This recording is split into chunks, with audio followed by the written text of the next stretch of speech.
Penyanyi Mawar Afi batal menjalani pemeriksaan di Polres Metro Depok, Jawa Barat, Rabu, tanggal 23 Maret tahun 2022.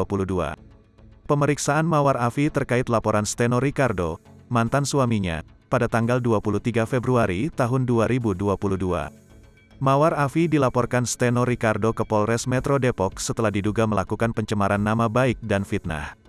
Mawar Afi batal memberikan keterangannya di depan penyidik karena belum pulih setelah menjalani operasi di rahangnya. Mawar dijadwalkan menjalani klarifikasi besok, hari ini, di Polres Metro Depok. Tapi Mawar berhalangan karena baru saja operasi rahang, kata Muhammad Zakir Rashidin, pengacara Mawar Afi, Selasa, tanggal 22 Maret tahun 2022. Janda satu anak berusia 36 tahun itu belum bisa memenuhi undangan pemeriksaan setelah menjalani operasi akibat pergeseran tulang di rahangnya. Dia dalam proses pemulihan, ucap Zakir Rashidin seraya meminta penundaan pemeriksaan kliennya 1 pekan ke depan.